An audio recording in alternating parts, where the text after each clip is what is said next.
And we're on. Hi Adela. Hi Adela. It's Poppop. And Mimi. And we've got a story for you today. Yes. And it's called by Dr. Seuss. And it's called The Grinch Who Stole Christmas. Don't scare her now. No. Well. Yeah. And this is going to be a story that's a little long, so hopefully it won't be too long. Yeah. Okay, so. Okay, here we go. Mimi is going to move behind Poppop. How the Grinch Stole Christmas. He looks very Grinchy. Yes. Mr. Grinch. You're a mean one, Mr. Grinch. How the Grinch Stole Christmas. By Dr. Seuss. By Dr. Seuss. For Teddy Owens. I'm not sure who Teddy Owens is, but this book was dedicated to Teddy. Every Who down in Whoville liked Christmas a lot. But the Grinch who lived just north of Whoville did not.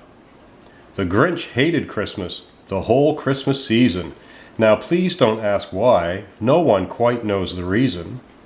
It could be his head wasn't screwed on just right. It could be perhaps that his shoes were too tight. But I think that the most likely reason of all may have been that his heart was 2 sizes too small.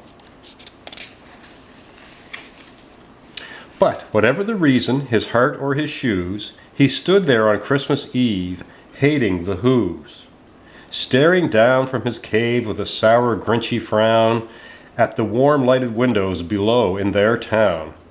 For he knew every Who down in Whoville beneath was busy now hanging a mistletoe wreath. And they're hanging their stockings, he snarled with a sneer. Tomorrow is Christmas, it's practically here. Then he growled with his Grinch fingers nervously drumming, I must find some way to stop Christmas from coming. For tomorrow, he knew, all the Who girls and boys would wake up bright and early. They'd rush for their toys. And then, oh, the noise. Oh, the noise, noise, noise, noise.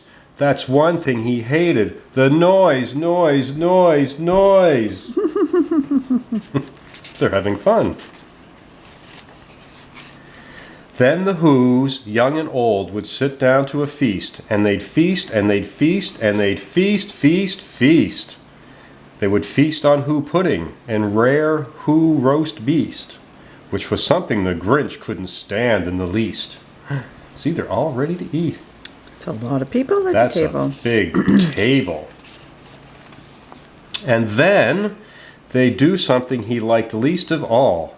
Every Who down in Whoville, the tall and the small, would stand close together, with Christmas bells ringing. They'd stand hand in hand, and the Whos would start singing. They'd sing and they'd sing, and they'd sing, sing, sing, sing. And the more the Grinch thought of this Who Christmas sing, the more the Grinch thought, I must stop this whole thing. Why, for 53 years I've put up with it now. I must stop this Christmas from coming. But how? He doesn't like singing. He is very Grinchy, isn't he? Mm-hmm. Then he got an idea, an awful idea. The Grinch got a wonderful, awful idea.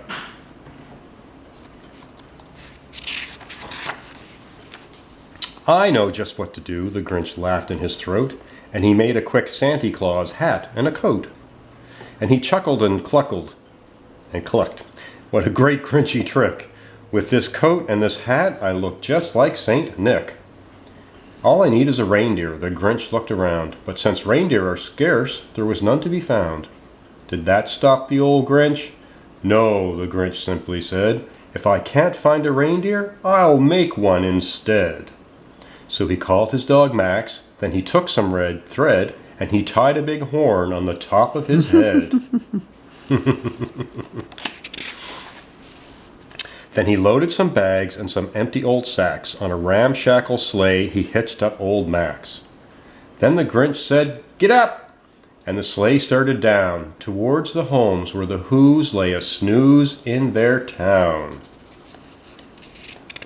Down the hill.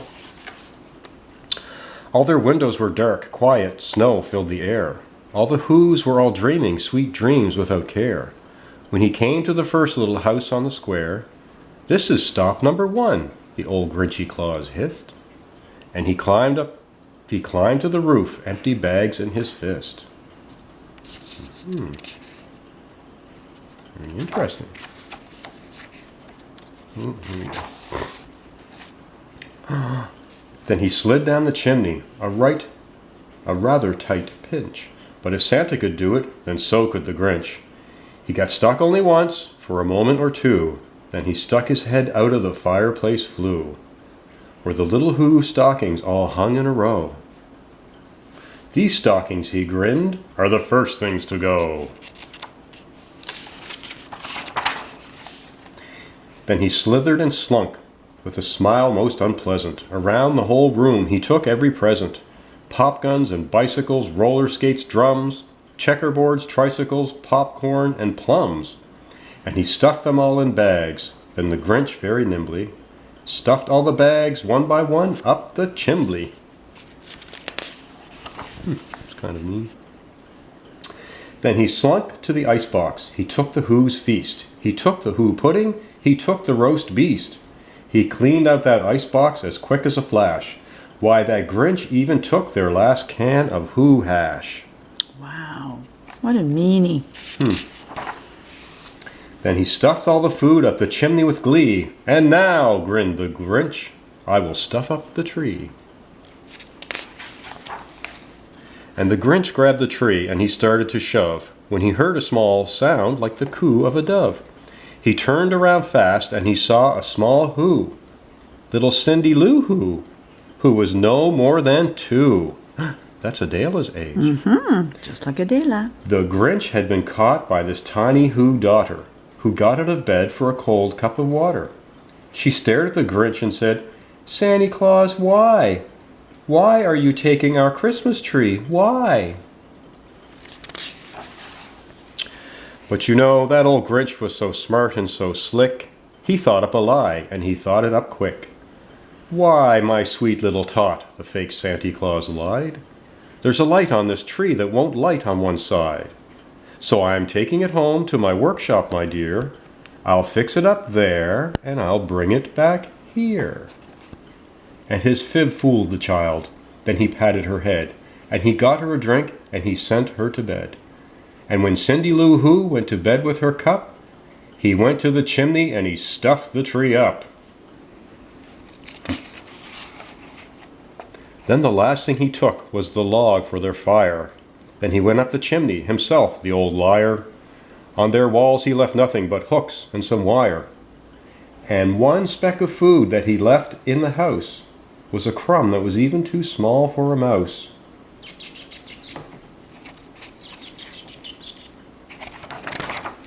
Then he did the same thing to the other Who's houses, leaving crumbs much too small for other Who's mouses.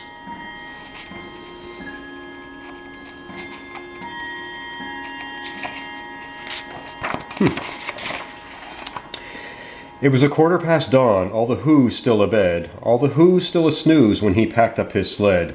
Packed it up with their presents, the ribbons, the wrappings, the tags and the tinsel, the trimmings, the trappings. 3,000 feet up the side of Mount Crumpet, he rode with his load to the tip-top to dump it. Pooh-pooh to the Who's, he was a Grinchiously humming. They're finding out now that no Christmas is coming. They're just waking up, I know just what they'll do. Their mouths will hang open a minute or two. Then the Who's down in Whoville will all cry, "Boo-hoo!" "That's a noise," grinned the Grinch, "that I simply must hear." So he paused, and the Grinch put his hand to his ear. And he did hear a sound rising over the snow. It started in low, then it started to grow. But the sound wasn't sad. Why, this sound sounded merry. It couldn't be so, but it was merry, very. He stared down at Whoville. The Grinch popped his eyes. Then he shook. What he saw was a shocking surprise. Every Who down in Whoville, the tall and the small, was singing without any presents at all. He hadn't stopped Christmas from coming. It came. Somehow or other, it came just the same. And the Grinch, with his Grinch feet ice cold in the snow, stood puzzling and puzzling. How could it be so? It came without ribbons. It came without tags. It came without packages, boxes, or bags. And he puzzled 3 hours, till his puzzler was sore. Then the Grinch thought of something he hadn't before. Maybe Christmas, he thought, doesn't come from a store. Maybe Christmas, perhaps, means a little bit more.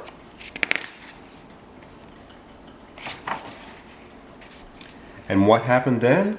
Well, in Whoville they say that the Grinch's small heart grew 3 sizes that day. And the minute his heart didn't feel quite so tight, he whizzed with his load through the bright morning light. And he brought back the toys and the food for the feast, and he himself, the Grinch, carved the roast beast. He got his heart grew larger. He got the Christmas He got spirit. the Christmas spirit. That was how the Grinch stole Christmas by Dr. Seuss. And it's one of my favorite stories. So, that's another of our Christmas stories that we are reading to you, Adela. We hope you enjoyed it. Hope you liked it. We love you. We love you. We miss you. Miss you. We're sending you some kisses. Bye-bye. Love you.